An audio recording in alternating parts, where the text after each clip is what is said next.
All right, everyone, welcome to the very first episode of Sean's Old School Movie Podcast. I'm your co-host, Mike Stopford. I'm here with the man himself, Sean Whiteman.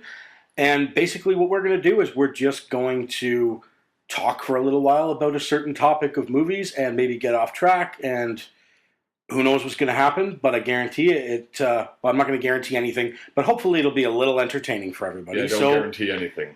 We don't want to guarantee anything. I know, but you know, we're hoping you'll like it out there. We're hoping it'll at least be entertaining a little bit, or at least that you bear with us and let us know what you think.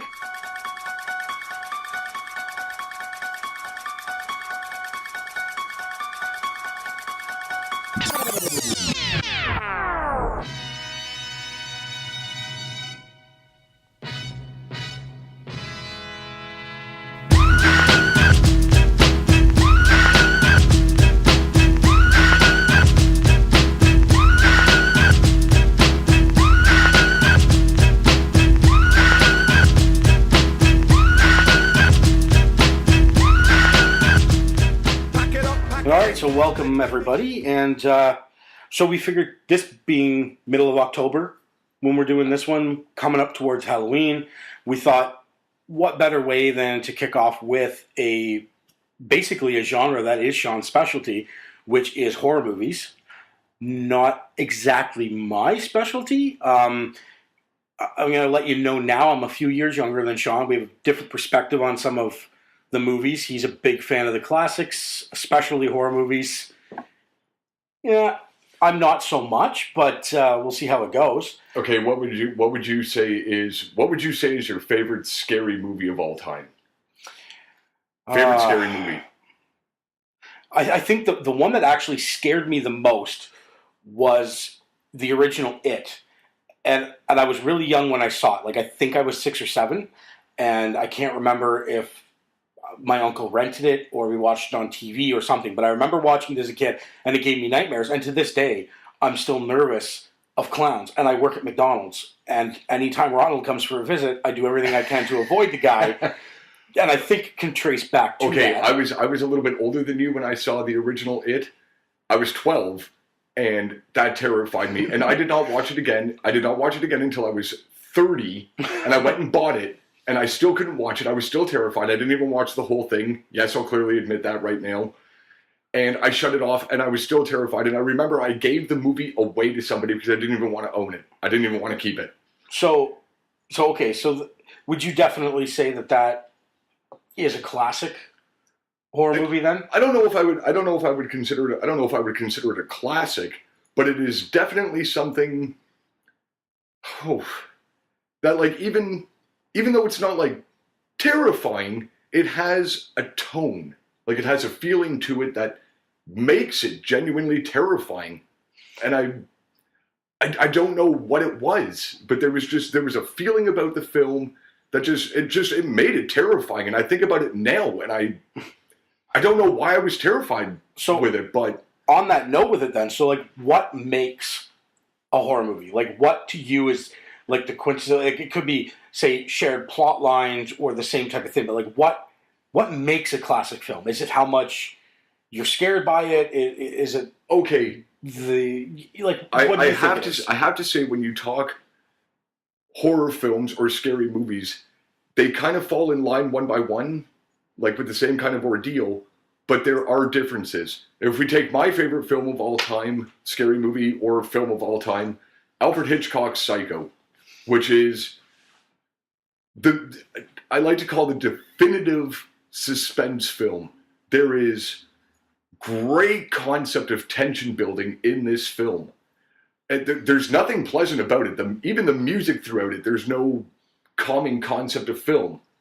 And the tension that is built up, the creepiness of the main antagonist, Norman Bates, is also creepy. But, I mean, there are people that get killed in it and so forth, but it's a suspense film. See, and that's where I was going to say. I was going to say, like, Psycho, it's a great movie, but to me, that's not a horror movie because I didn't get scared. I didn't jump out of my seat. No. A horror film the first ever horror considered slasher film, let's say. There were many films beforehand that, sure, we saw people get killed and there was blood and guts and people were getting diced open and fucked up but Friday the 13th, the original Friday the 13th, is considered the definitive slasher film. Now, like Psycho, it's creepy and it's scary, but what it shows that Psycho doesn't show is gory special effects. So if somebody gets their throat diced open, if somebody gets stabbed, yeah, there's going to be blood. You're going to see the throat slit. You're going to see... That's what a horror film is. It's what shows the gory special effects. So movies like John Carpenter's Halloween, Psycho, things like that, things that came before Friday the 13th are not considered horror films or slasher films. They would be suspense. That's your suspense, spooky or psychological. Or like a monster movie. Like if you want to go way back, like the Frankenstein one. Right. Was it Mary Shelley's Frankenstein? Mary Shelley's Frankenstein. There was the Dracula. That depends which Dracula we're going to go with. We're going to go with original Dracula, Francis Ford Coppola's Dracula. Yeah, like I'm talking back like 30s, for like old school. Like they weren't necessarily suspenseful or horror movies, but they were monster movies. So they were monster movies, but you also have to take a look for the time that they were made. I mean, they probably would have been scary. Something like Dracula or Nosferatu, like going back to the early 30s, 20s.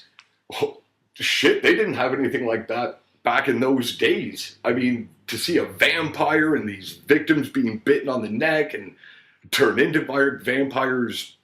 So is that why you think that horror movies have gotten away from, like, yeah, there's when you look at the slasher films, there's blood and gore, but a lot of it is you jumping in your seat, which is why I'm not a huge fan of horror movies, because I don't like being, at home in the comfort of my own home watching it with a lady that maybe I'm trying to impress, and I jump like a scared little kid every 5 seconds. Are you kidding me? Let's not even talk about horror movies. Let's just get into things that are naturally make you shit your pants, like you said.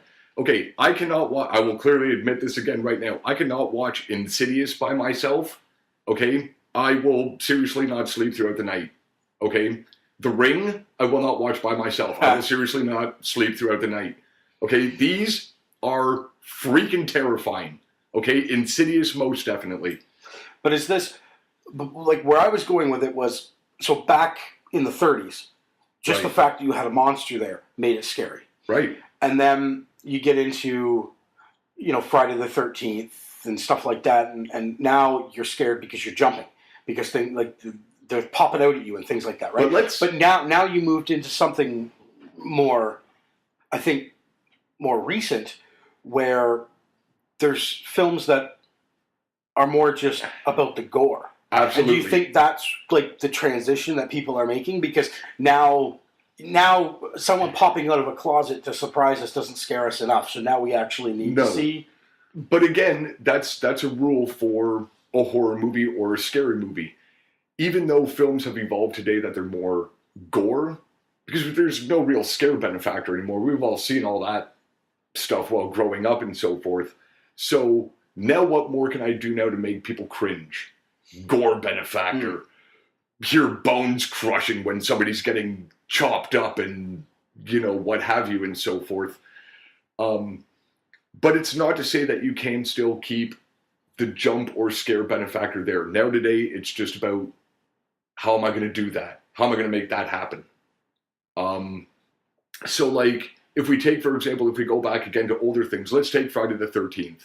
And I'm sorry that we keep on bringing up the same one, but Friday the 13th is great because there is no monsters. There's no nothing. And it takes place in the middle of the forest. And I'm going to steal this tagline from another film, Alien. In the middle of the forest, nobody can hear you scream. That's creepy. Okay, that's creepy first off, right off the bat. And, we don't know who the killer is. We can't see the killer. And these poor teenagers are being picked off systematically, one by one, in the most brutal of fashion. Well, see, and I think, too, that is a big... I think that's a good combination between where you were with Psycho, and then to the next part, because You're in the forest. You don't know who the killer is, so it's creepy, and it's suspenseful, and it's terrifying, and yet it is a slasher film because people are dying. You're jumping in your seat because all of a sudden, boom, something happens. Boom, something happens. You know, and I think, like, for me, those are the quintessential horror movies. Right. When you get in there, not just Friday the 13th, but Nightmare on Elm Street and all of that. Jason. Okay, Like- Nightmare on Elm Street.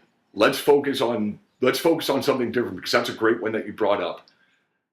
Everybody out there, I mean, think about what would you do if you couldn't sleep? You can't go to bed. You can't sleep because you know that this burnt up, horrible, fucked up looking guy is going to come and kill you in the middle of the night. This guy's in your dreams. You're done. What would you do if you couldn't sleep?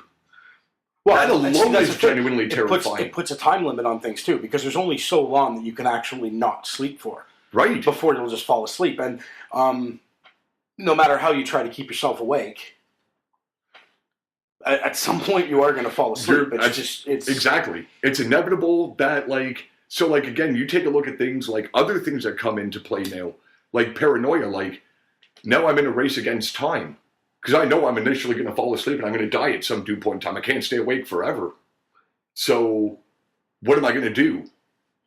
And it's horrible. I mean, just think about that to yourself. I can't go to sleep. I can't sleep.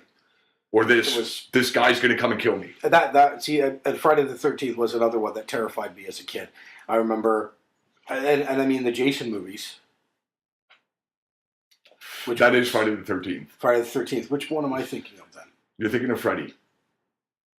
Freddy is a Nightmare Sorry, on Elm I was Street. thinking Mike Myers, Halloween. Okay, you're That's what I thinking was of thinking. Halloween. See, Halloween, great film. See, like I said, I'm not the horror movie buff. No, that's okay, But, man. the Michael Myers ones, There are like, iconic I always thought those ones, like, I think that original one, Halloween, or Halloween, the original Halloween. yeah, was it the one with Kevin Bacon? No, that's Friday the 13th. Right. So I'm getting lost and. That's okay. But Halloween is but Jamie those, Lee but Curtis's those ones, first film. right? Okay, yeah. So, but those ones, to me, those ones are the classics. I mean, Okay, how do you better that? And I mean, even when you look at some of the newer ones that came out, like Scream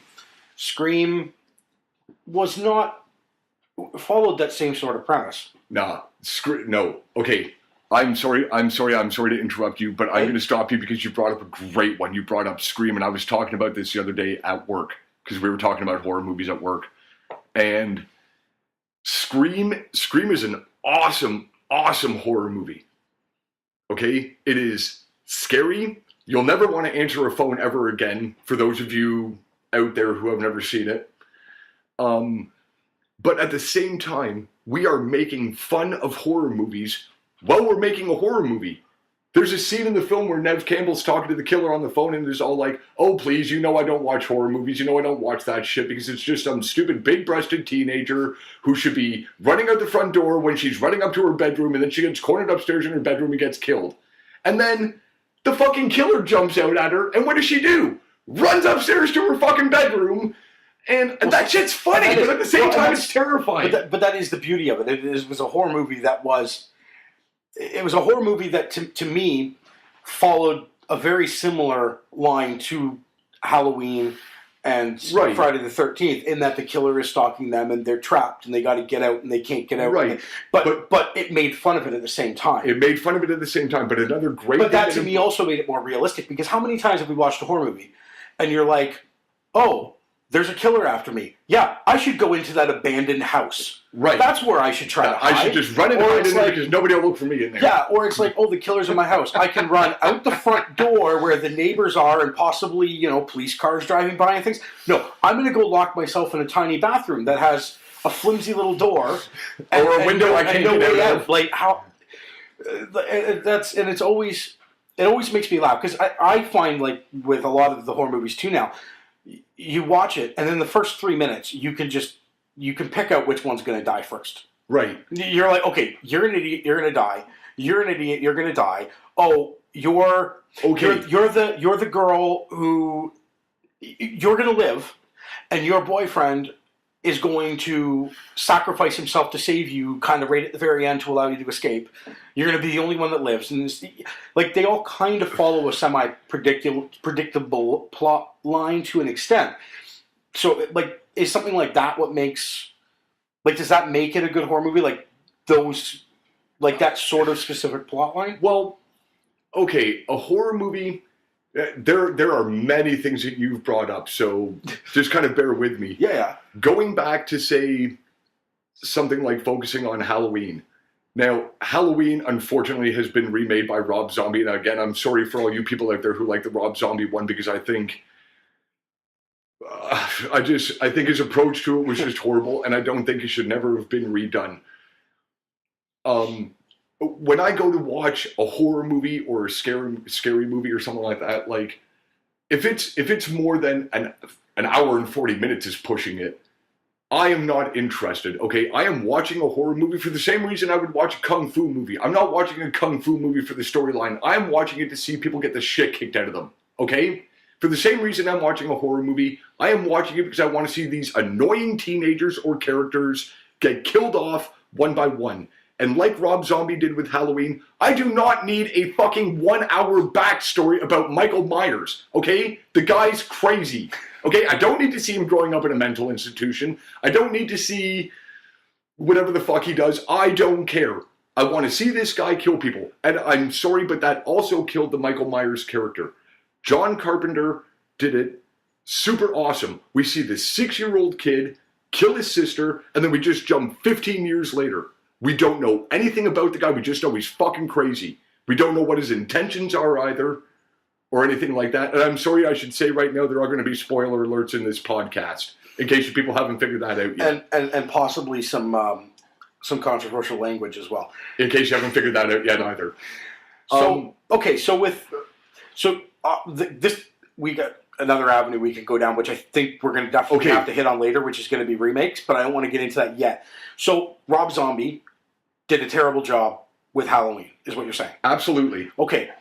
Rob Zombie, though, is also responsible for what? House of a Thousand Corpses. House of a Thousand Corpses. Devil's Rejects. And Devil's Rejects, exactly. So what about those? They were great films because they were his own idea. Those were newer, right? Like, I think you can kind of, you've got the pre-Friday the 13th stuff, you know, and then you've got that collection, like, I would say, what, like late 80s, early 90s? And then you've got these other ones like Scream and House of a Thousand Corpses, and what else was there, like Jeepers Creepers and shit like that. You know, all that kind of stuff that came out like what, late 90s, early 2000s kind of thing. Right, great ideas, great films. Yeah, it seemed to almost be like a renaissance, like a refreshment of things, because they weren't doing remakes of these things yet. No, for the most part, they were still coming up with somewhat original storylines and stuff. And I remember watching the House of a Thousand Corpses, and I thought it was amazing. I think it's awesome. Like, what's the clown dude? Yeah, Captain Spaulding. Captain Spaulding. Like, Captain Spaulding, it was great hilarious. Guy. It's hilarious. It's gory. It's Rob Zombie's kind of take on Texas Chainsaw Massacre and Ed Gein. And he just kind of threw his own little premises around it and kind of made up his own story. But that was great. That was a great movie. And I don't know what the hell he was thinking with Halloween. You can't take something that's classic like Halloween and think, oh, you know what, we should update this. Don't touch things. How long is it going to be before you remake Jaws? And Jaws is a great suspenseful, scary film. And again, like another thing that you brought up earlier about like people that get killed off. Jaws, like Friday the 13th and like Scream, and other films like Final Destination, which we also see. Like, Friday the 13th was the originator of the rules for a slasher film. So, the rules for a slasher film are, if you show your tits, you're dead. You have promiscuous sex, you're dead. You wander somewhere by yourself, you are dead. You say, I'm going to be right back, you're dead. You do drugs, you drink booze, you're dead. You're fucking terminated. If you are the wholesome virgin, you will survive maybe with some cuts and some scratches, but you will be the one that gets to kill the inevitable killer. And horror movies, whether today, the 90s, the 80s, they all follow that concept. Even Jaws in the 70s followed that concept. Oh, they're not really, an important victim. They'll probably become a shark victim. Oh, you went in the water? Shark victim. So, and there's they all kind of follow the same plot, and then I think there's another type of horror movie that's not a slasher movie, but something that we haven't even touched on at all yet, and that would be like the zombie films. Zombie films, great films. So you look at things like Dawn of the Dead. Right, great film. Things like that. It follows somewhat of the same sort of thing as well. Zombie films are everyone's going to die, but there's going to be one person that's going to live. Thank you. Zombie films are different because a zombie I take a look at it as like a plague. So anybody can become like a zombie victim. Scratch, bite, you're infected. Well, see, but I think the neat thing about the zombie ones too is you're not like in most of the movies. It's maybe you and a few people facing off against one killer who's stalking you. Right. In a zombie movie, it's you and maybe a couple people you're with against hundreds of thousands of zombies. The whole world. How many people have been infected? Because there was Dawn of the Dead. What was the one they did where they sectioned off London? Oh, Shaun of the Dead. No. Scotland or London? Doomsday. It might have been Doomsday. Well, they sectioned off London, and people were trying to get to Scotland because that was the safe zone or something. Right, that's Doomsday. Doomsday. Now that's not really a zombie movie; it's more plague. This virus, plague. Would you classify that as a horror movie or a suspense movie, like in those horror categories, action, right? Horror action, definitely a shitload of action, but definitely pretty fucking gory.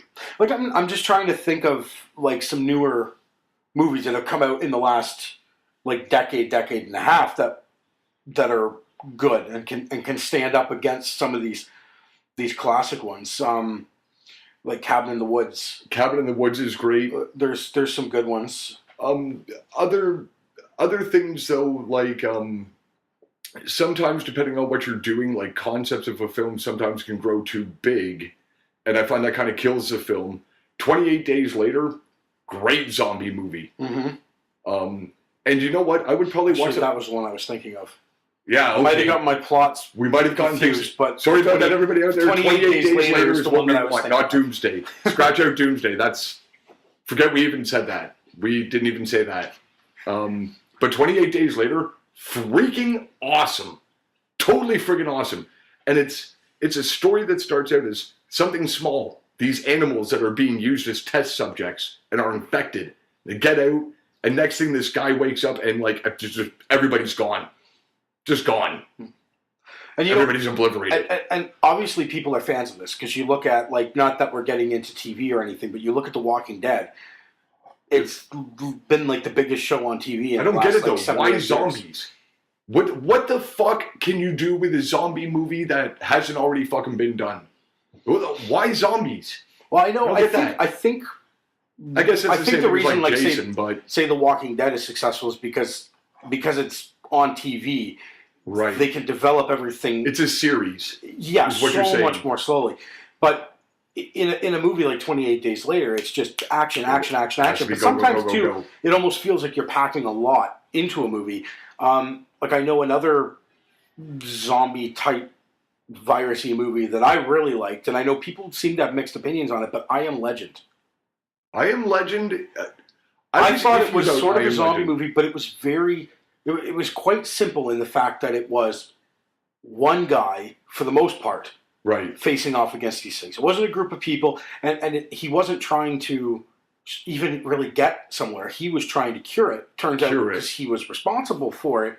But and that does throw a little bit of a twist in. I thought it was kind of a unique take on it, because you do get these ones every now and then. And I mean, I figure, Nightmare on Elm Street, Friday the 13th, Halloween, all of these ones were very unique when they first started, but now you've done 35 of each one.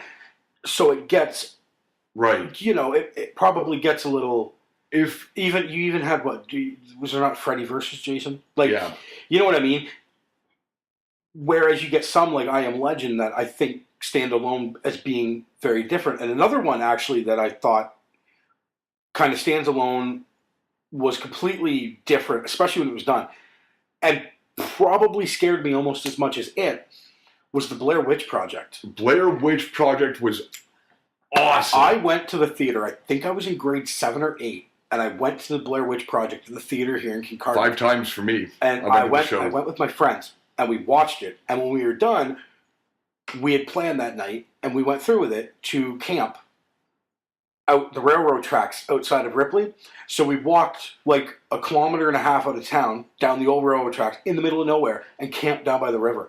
And I will tell you, there was like 10 of us, and every time we heard a branch move or a twig snap, like we were all ready to run because we just watched it, and because it was all of a sudden it was like we were part of the movie. And I think the reason for that was because the way they shot the Blair Witch Project which was very original at the time. Absolutely. It's super low budget, so real. Like shitload of I remember money. having to keep thinking to myself, I don't care how real it looked. It was a movie. It was a movie. It wasn't actually found footage. There isn't actually a Blair Witch, in the forest outside of Ripley that's going to hunt us down. Now that's really interesting that you say that, because that's another great concept about horror movies, and we tend to overlook things like this. Like, I don't know about any of you people out there, but do you ever ask yourself, like, why are horror movies so popular? Why do we keep watching horror movies? Because we like to be scared. We like to be scared, and things that are a little bit more natural or real or something that could actually happen is the most terrifying. If we go back to, say, like Friday the 13th or Psycho, like if we take Psycho, nothing like Psycho ever existed in 1960. There was never anything like that beforehand. And there are still people to this day, like 55, almost 60 years later, that check their shower before they get into it. What's your random piece of trivia from that movie too?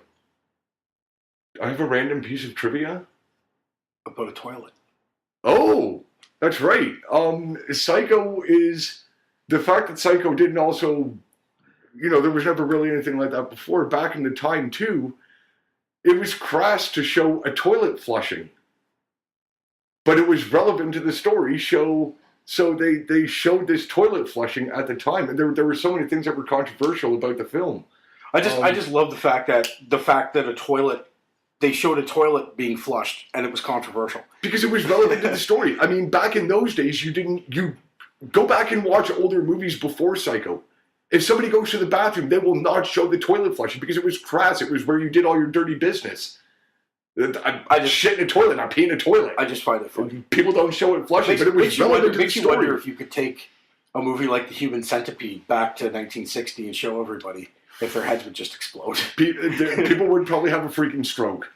But that's also funny too. Like, even though, say, something like The Exorcist was only made 13 years later, what kind of impact do you think The Exorcist would have if you showed it back in 1960, 1963?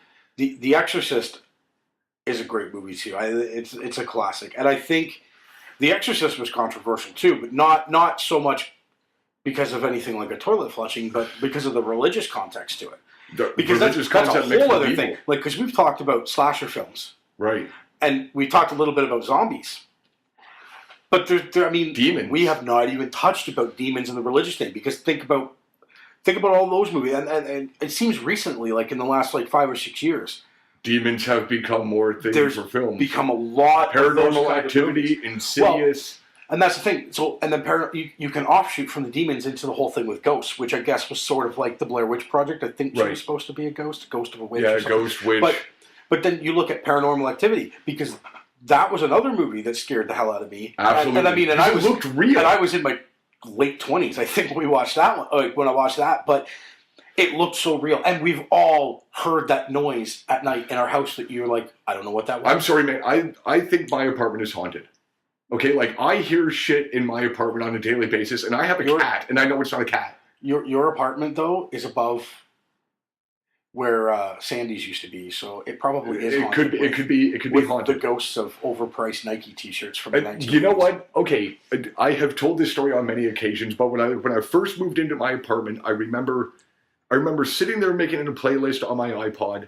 It had to have been like 1 a.m, and the light came on in the corner of my apartment. Could have been a power shortage. could have been whatever. My apartment sucks. But like, I remember sitting there and I looked over, looked back at my iPod, put it down, went outside for a cigarette, came back in, and the fucking light's still on. And I remember it took me like 20 minutes to walk over to the light.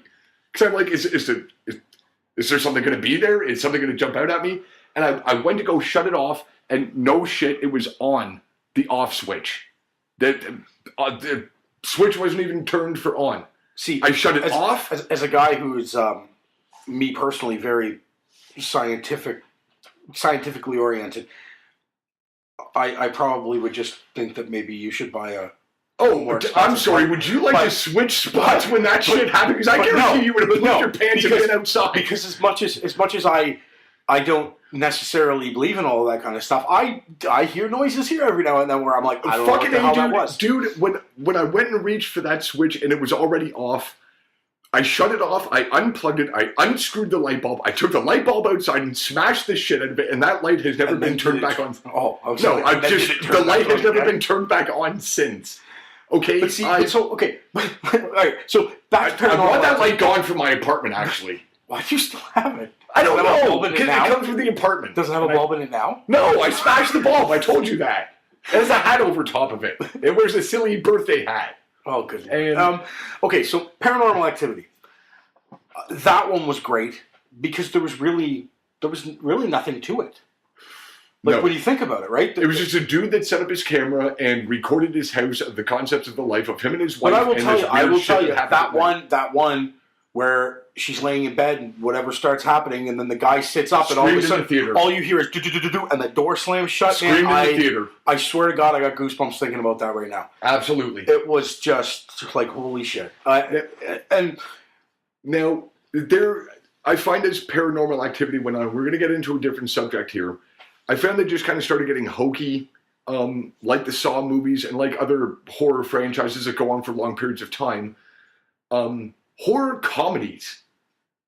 See, this is my thing. I'm a comedy movie fan more than anything else. Absolutely. So I like that combination. And I'll tell you right now, my number one, Shaun of the Dead. Shaun of the Dead. Love Shaun of the Dead. Super gory.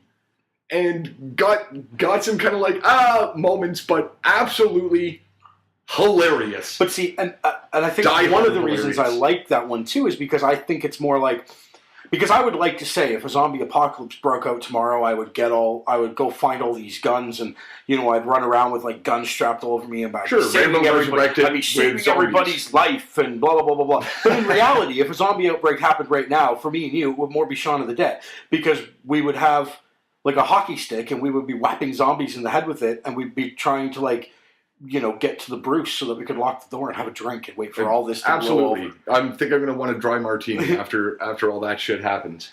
So, and I think the comedy aspect of that one, I think, makes it a lot more realistic. And it's not even like they went outright to try to be funny in it. It was just more what happens when some average people come across zombies. Like not everybody turns into heroes. No.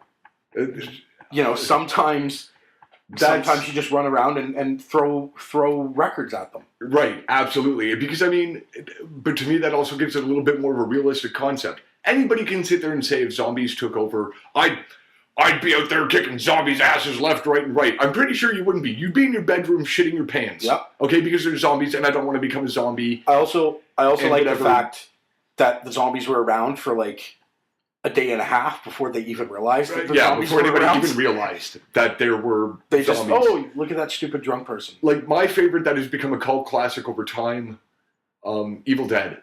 Oh, and the original Evil Dead. What was originally intended to be a straight-up friggin' horror movie could not be any friggin' cheesier if it tried. Okay? The special effects that they try to have even hokey. Is the point with the Evil Dead, was it not supposed to be?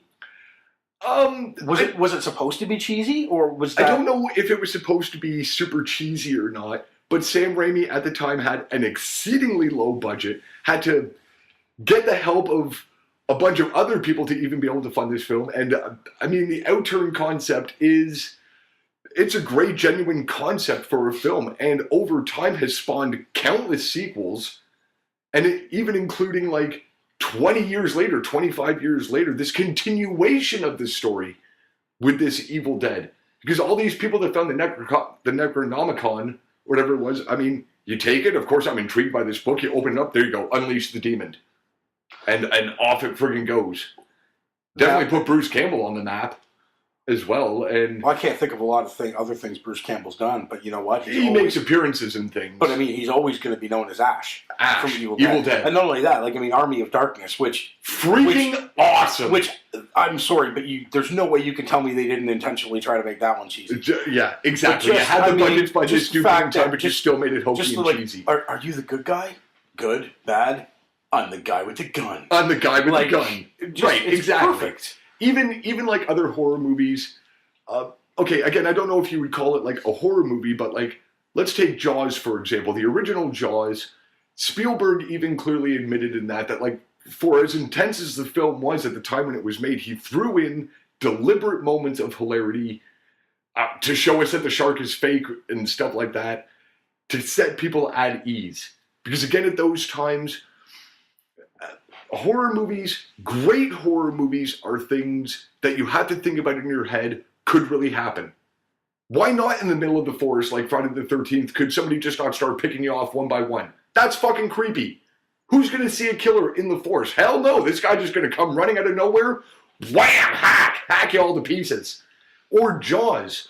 Not only did Jaws show us a genuine fear of sharks, which don't take that wrong, people, sharks are great animals, are great creatures, been on the earth a hell of a lot longer than anything else. But Sean likes sharks. Thank you. Just so everyone knows. Thank you for pointing that out.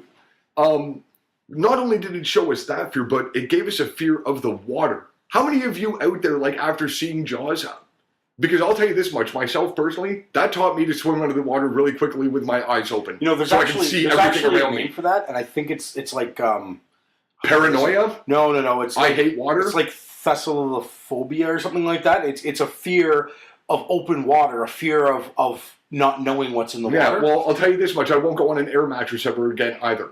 Well, and see, okay. And okay, so this one, again, not a horror movie, but I'm going to say it's probably like a suspense movie, but open water. Open water, they did that movie. Like, you want to talk about chewing your fingernails to the bone?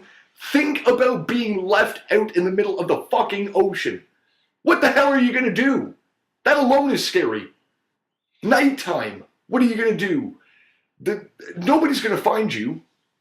Suddenly you have sharks showing up. Little fish nibbling your little fish nibbling away at you. The horrible concept.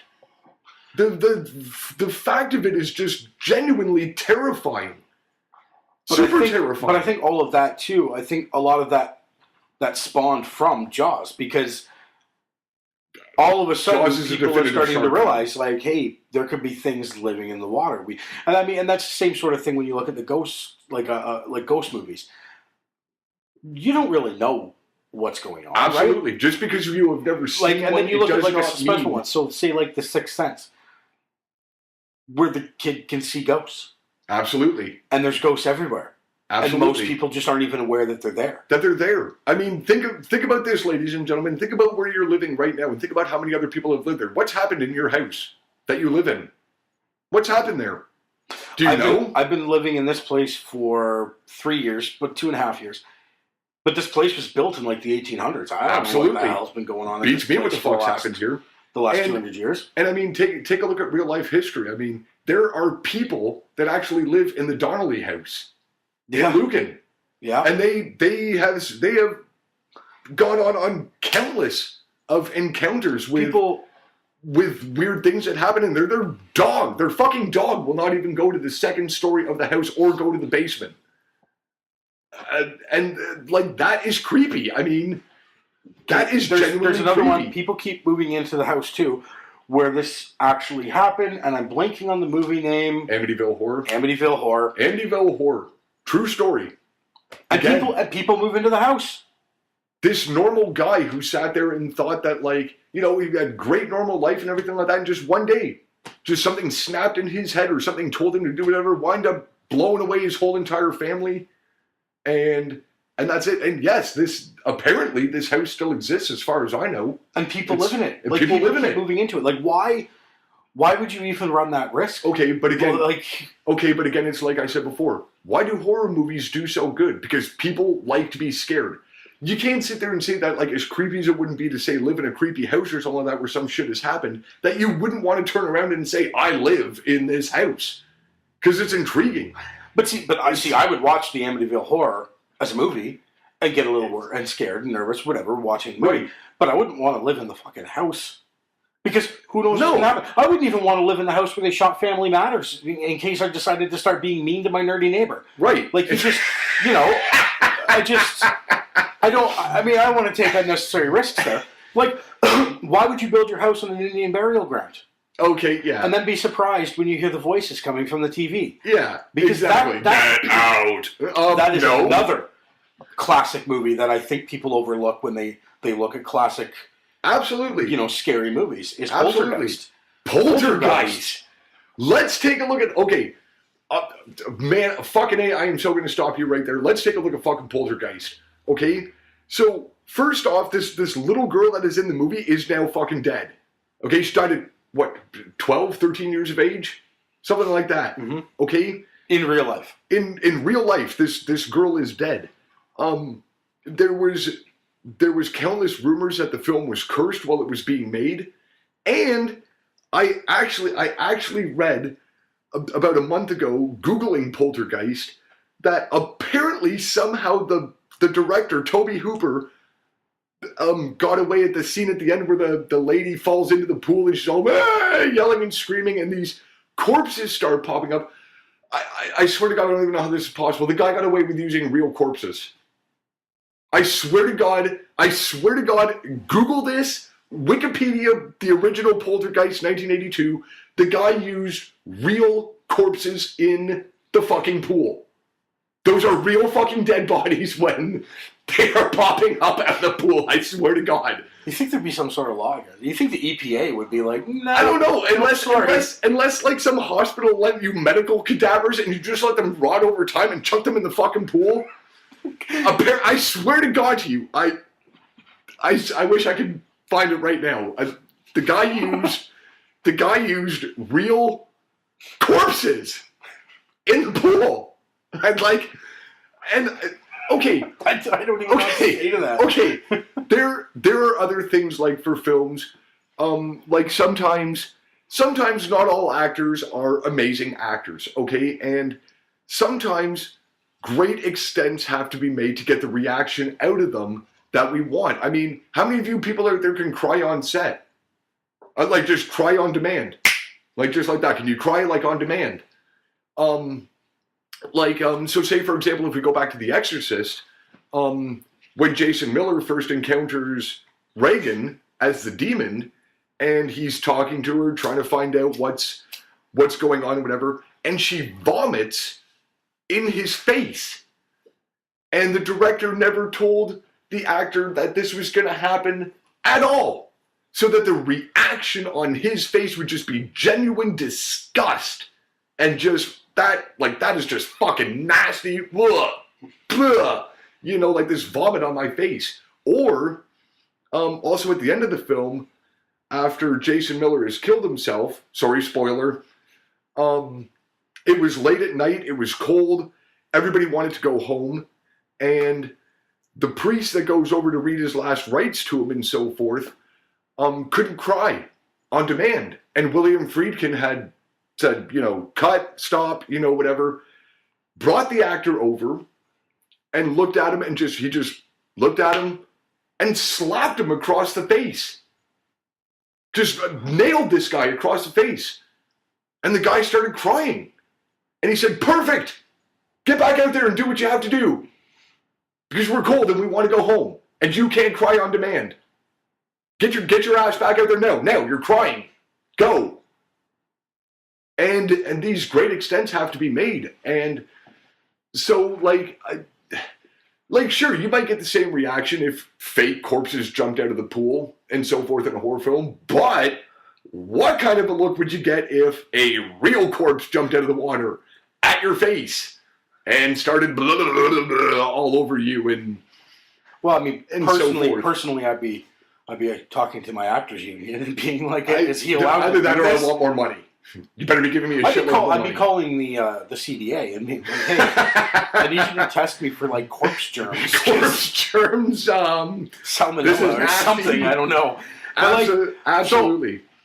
so Poltergeist was definitely a classic with ghosts, and like I think that to me would be the quintessential ghost film, Definitive ghost. the definitive ghost, the definitive demon film would definitely be The Exorcist. Absolutely. I mean, The Exorcist. Did she not? She diddled herself with a cross at one point too, didn't she? Yes. Yeah. There's the stabbing There's a with the lot of- cross, exceedingly controversial. Yeah, I mean it was definitely controversial, and But there, so do you think?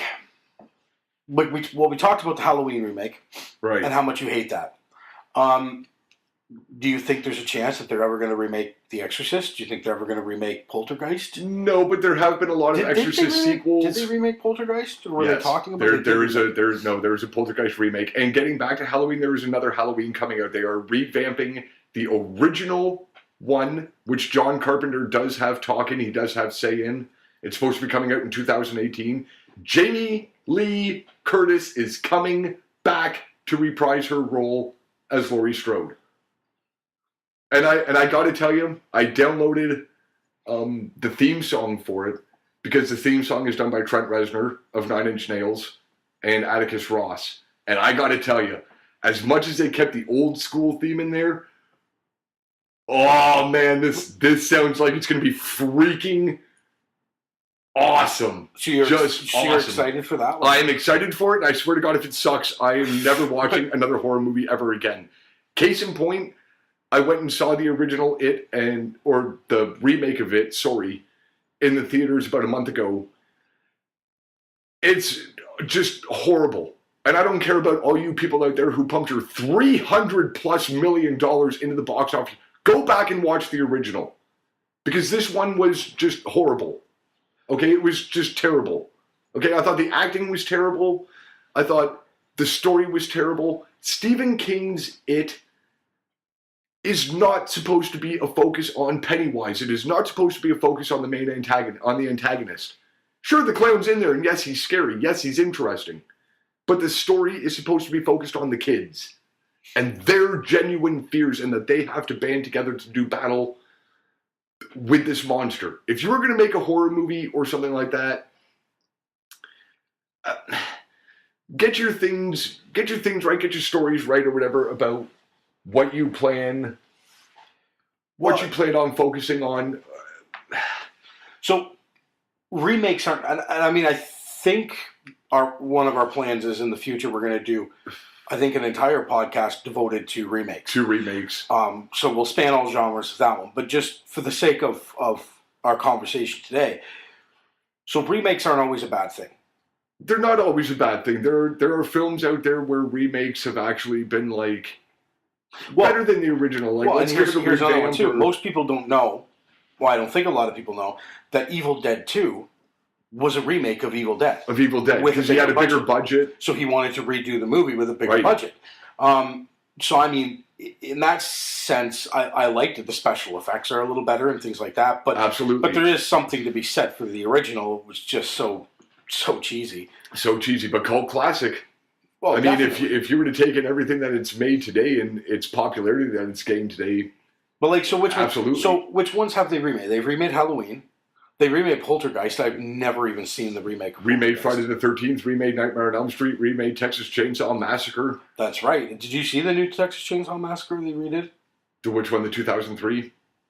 Was there a newer one? Yeah, man, they're still pumping them out. There's another one coming out, actually. I'm not a huge horror movie fan, so I've seen the originals of all of these, but I'm not personally inclined to go see the remakes, really. Best things that I do have to say, if you want real genuine thrills and chills, don't go see a horror movie that has a big budget. The lower the budget, the better. because you're only limited to working with certain resources, so you have to be a little bit more innovative about how we can get thrills and chills out there. You'll probably get more of a genuine scare aspect than you will, say, gore aspect, because we don't have that big of a budget to be able to put things like that into. Halloween, I think, could have been the definitive slasher film if John Carpenter had a bigger budget. At only $325,000 at the time, you can't do much for it. You're filming on location, which I'm sure is going to cost you a shitload. You got to pay these actors. Well, I think too with some of the sometimes when you get a bigger budget too, you put your focus into the special effects and the gore. And I think with what we've gotten away from a little bit in some of them, the newer ones that have come out in the last 10 or 15 years, your Hostel. Human Centipede, Cabin Fever, all the Saw movies, all the Saw movies. Which just got worse as time progressed. But like they're all about the gore, right? Super gore benefactor. They're not really about scaring you. They're about torture and gore and stuff. Everything like that. Now Saw, the original Saw especially, the twist at the end, awesome. Just awesome. Man, I'll tell you, I swear to God, when that guy stood up off the fucking floor, I stood up in the middle of the movie theater in front of a bunch of people, and I just applauded. Did you do a slow? Did you? No, man. I didn't even do a slow clap. I totally applauded, and I screamed out, "That's the best mind fuck I have ever seen." I totally screamed that out. There's only like 5 or 6 chances in everyone's life to do a slow clap. And I totally missed out on that. But yeah, I mean, so that one was innovative, but now there's 19 more of them. And just anyone terrible. Care? Now, you bringing up Saw, this is totally awesome because Saw, something that could have been a great series, just got ridiculous as time went on. And the other night, I watched the 4th Jaws movie. Yes, I'm sorry to say. And I'm sorry, I'm going to rant about this for a little bit. As time progressed and technology got better, somehow the Jaws films got worse. I don't know how that's possible, but somehow it is possible. The story, okay, like this movie is so bad. There's nothing even remotely even scary about it. But it is. I mean, it would be I guess like a scary film. Ooh, we're still focusing on the Jaws franchise. Hey, it is terrible. It is just absolutely just terrible. And this is definitely one out of everything that we have said through this podcast. Nobody should see this film. There's not even anything about it to be scared about. You'd be peeing your pants laughing more than you'd be scared about it. It is so utterly ridiculous. Well, see, and that's where do you stop a franchise? That's kind of where I wanted to start going with this. Is horror movies seem to be the easiest ones to just keep making sequels of. Because people love to be scared. Because, I don't know the numbers on this. I don't have it in front of me. But how many Halloweens have they done? 10. How many Friday the 13th have they done? 13. How many Freddy Krueger Nightmare on Elm Street ones have they done? There's like 8 or 9. And then, I mean, Jason Goes to Hell. Yeah. Freddy versus Jason. You know what? Alien Jason in outer space. Dude, Jason in outer space. We are so running out of ideas. I can't wait for Jason in outer space in the future. For Alien versus Predator versus Freddy Krueger versus the girl from The Exorcist versus versus Jaws. Versus Jaws. But and that was the running joke was in Back to the Future, which you did a movie review of Back to the Future. It was your first one, right? So shout out to that. Go check it out on Facebook and YouTube. Of course, you did part 1, but in part 2, when he goes to the future, he's outside the theater and the holographic shark comes out and it's advertising for Jaws 19. And I mean, it was hilarious. But then you look at it, and some of these movies are getting into that territory. Like when Saw came out, Saw was a great movie, the first one. Again, concentrated a lot more on the gore, but it was new, it was innovative. It was innovative, and it had a mind fuck at the end that I think rivaled Fight Club in the whole mind fuck category. Anybody out there that sat there and thought that the guy on the ground was the one doing all the shit? Kudos to you because I did not see that coming. you're a filthy liar. If anybody who says, "Oh yeah," as soon as the movie started, I'm like, "Oh, the gun on the floor." The gun on the floor. No. Just shut your lying mouth. Because nobody knew that. But they seem to keep doing them, and they just, it seems to be easy. Like, okay, then they come out with a movie like Piranha, and then they come out with Piranhas. And then they come out with Piranha 3D. No, sorry, 3 double D. 3 double D, Oh. sorry. Right? Because we got to emphasize the booby concept in this film. Which essentially was just a cross between, like I think it would have been like the perfect pornography for someone who's into both women and fish. Because that's really all it was. And like, I mean, and you can go into a Throw whole a little other bit of gore in go there. into a whole other category with like zombie You can have strippers. sex with somebody with like no leg and like no arm and like half your face is eaten in. Hey, I'm sure there's people that are into some fucking There's probably things. somebody out there. I have a Reddit account. I've seen Yeah. a lot of things. There's a whole There's a whole Do you have a thing guilty going around concept right now. because nobody said anything about Anyway, sorry, about that's you not having this. a concept of that. We're not getting into my browser history. Yeah, scratch that. But like there were zombie strippers too. Like there's all these. Love zombie strippers. But like, I mean, they comedy. made Piranha, which was stupid. Like, Right. let's be honest, it was stupid. Literally stupid. And yet they made 2 more. Because people went to go see it. Okay, this Like, is- how many more sequels do they have to do to horror movies before they attach National Lampoon's or American Pie to the title? You know what I mean? Like Right. National Lampoon's Jason 14. Yeah, You know, because they're just becoming ridiculous. But it's funny, out of the ones that you went back and mentioned, like Freddy, Michael Myers, and all that, somehow Jason has the longest span go. And I mean, at least Freddy and Michael Myers try to employ different things into the story, so we're not doing the same concept of fucking A. All Jason did for 13 movies was kill fucking camp counselors who keep showing up at Camp Crystal Lake.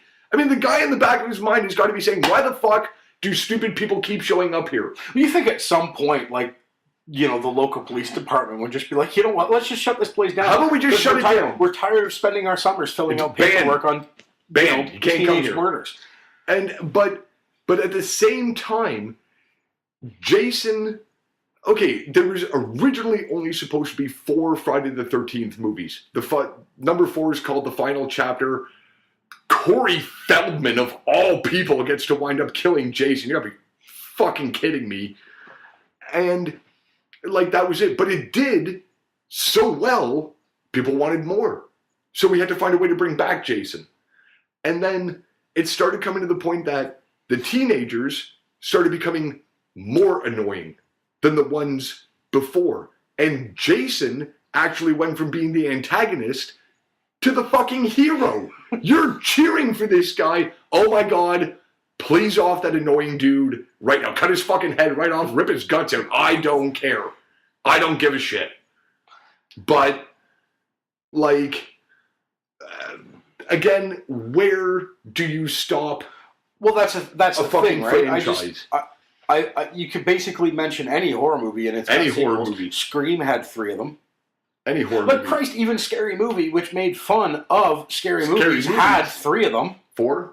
4? Oh yeah, 4 because they 4. did the play on M. Night Shyamalan's Aliens one or whatever. Signs. It had Charlie Sheen. Anyway, back before pre-meltdown, Charlie Sheen. But there's sequels to all of it. I mean, even what was the one where Paranormal Activity has like Paranormal Activity. 4 of them out. 4 or 5 of them. Like at it least. just. I'm pretty sure there's a Human Centipede too. There's 3. Good God! But Yeah. but you know what I mean. It seems to be. I'm sure I can only take so much ass to mouth concept of people being turned into centipedes. Oh, and by the way, I'm just going to mention something too. If anyone who's listening to this knows the concept for Human Centipede, but hasn't seen it, you know, but whatever. But South Park did an amazing episode called the Human Centipede, where Kyle doesn't read the user agreements on his iTunes before he updates, and it was that he could participate in the experiment. And anyway, it's just it's. I mean, obviously it's South Park, so the whole episode's about, you know, how Kyle is the only person in the world who didn't read his Apple iTunes agreement, because like, who reads that shit? Nobody reads but that it is shit. it's a play on the human side. It's hilarious. Um, But you just, I mean, and I'm sure we can do a podcast. Like, I know we want to do one on remakes, and eventually we might do one on just sequels and stuff. But maybe when we do that one, we don't have to touch on horror movies for sequels now, not because so much. it is the one where it just seems. It seems like if they come out with a horror movie, if it's successful, there's going to be 10 of them over the next. But 15 years no, there are some of that same one. Interesting concept though. When talking about remakes, though, you have to be careful because there's many different ways you can view things. Is it a remake, or are we just continuing the story? And I actually got this brought up to me last night. Again, talking about horror movies. And there was a customer sitting in work, and somehow we got into talking about the Evil Dead, and I said, anybody that has ever seen the remake of Evil Dead and liked it, pull your head out of your ass. And this guy actually jumped into the conversation and spoke up and said, like, it's not a remake. It's a continuation of the original 3. Okay, so in that sense, would then it become a sequel? Sequel. Pretty much sequel. Like, you could almost take the remake of it, assuming there weren't the same concepts that there were in the original one, and just say it's a continuation. If we take a look at the original It, okay, it came out in 1990. Now, apparently, the concept of the monster is it comes back every 27 years. If we take a look from 1990 up to now, is that 27 years? It is 27 years. 1990, 2017? That is. So it would be 27 years. Now, So you can either just look at that as like a smart marketing concept, or is it actually a remake, or are we just continuing the concept? okay, well, I haven't seen the new one, but do the characters have the same names? Okay, yeah, I said if there wasn't the same Right. concepts that they're like the characters all had different fucking names. You know what? I think that would have been a smarter marketing ploy, and I might have definitely spent the fucking money to go and see it. Like 27 years later, that's fucking awesome. That is an amazing marketing concept, and I actually do want to go see this now. I don't know. Tim Curry's always going to be Pennywise. Like, this new one looks creepier, I get it, but there's just something about Tim Curry. Okay, now that's funny. Okay, I always say that the opening scene where the little kid's chasing his fucking stupid little paper boat down the water, and he sees the clown in the sewer. Okay, I'm not saying I would, because I would like to think I have a little bit more common sense than this, but I would probably approach the Tim Curry one in the sewer before I ever approached the new one. Already looks creepy. Well, I'm also just going to No! point out that if it was a paper boat, I'm not going to chase it down the street. I'm just going to go inside, get some more paper, make another fucking boat, because it's paper. Right. I mean, it's not like it's a one-of-a-kind boat that I'm never going to see. Yeah, it is Plus- actually. His sick brother made it for him, so it was kind of like... Yeah, can his sick brother not make another one? What's his brother? His brother's sick. What's he doing? Am I Continuing going being sick. to run through the rain? I mean, personally, I don't run unless I'm being chased, so I'm not running No, after exactly. into a sewer. Into a sewer. And what's the concept of... But I see where you're going with it. Like, the Tim Curry clown looked like a clown. Looks like a clown. This Bill new one Skarsgård's looks like a clown fucking monster clown. It already looks genuinely fucking terrifying. Okay? I mean, I'm sorry, does its eyes not look creepy enough for you? Does its... It bugs me so But much. see, I can get into the... there's a whole other avenue with this, too, because, like, to me, there's just something about Tim Curry playing Pennywise that's just that's what it's supposed Tim to be. Curry is It's the just same genuinely thing. creepy. Like, you look at The Dark Knight. I think it was The Dark Knight. Heath Ledger's Joker was amazing. Exactly. But Jack Nicholson's Joker, Yeah. for what that movie was awesome. and suited it Freaking better. awesome. Just like, I haven't seen the new ones yet. I'm sure Ben Affleck makes a wonderful Batman. But I'm sorry, all I can think about is when they tried to make George Clooney Batman or anything, and I'm like, Val no, Kilmer is no. Batman. No. no. I'm sorry, Michael Keaton is Batman, and sorry, Michael Keaton is also Beetlejuice. And if they remade that, which I'm sure they will at some point, like I understand. To an extent, I understand the concept of remaking films for today's generation. But if you are a true film lover, you will appreciate the classics. Like you say, for example, like you're not big on older ones, but you at least have enough common sense that you can appreciate the older ones. We wouldn't have things what we have today if we didn't have the older ones to begin with in the first place. You know what? And I think this is a good spot to kind of to end this podcast, because we're up over the hour mark now, and if there's anybody who's living a boring enough life to still be listening to us at this point, absolutely, we really appreciate it. And hey, tell your friends. But I think that's the thing. If I can say one thing about everything we talked about today, if you go see the remake of it and you like it, this new generation of millennials, or whatever you want to call them, you've watched the new It, you like it, and it's good. Go back and watch the original. Watch the original, definitely. If you watch the new Rob Zombie's remake of Halloween, or you watch the one that's coming out next year. The original. Go back and watch the original. Watch the original.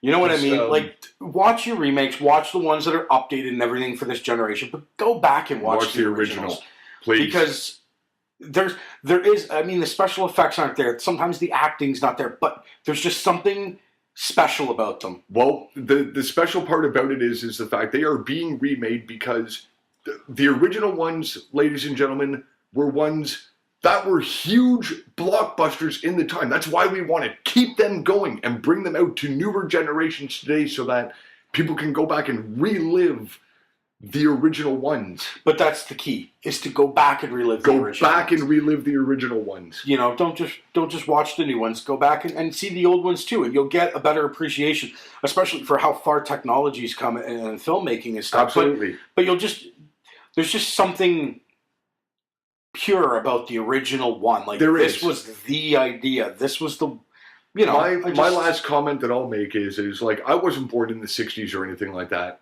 but another one of my favorite horror movies is the original Night of the Living Dead, which is, the creation of a zombie movie. It is the original zombie movie.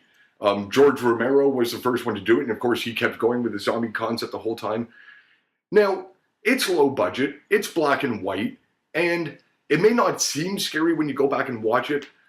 It is, though. Again, it's another film that there's nothing pleasant about it. The music is eerie, dialogue is eerie, the whole 9 yards.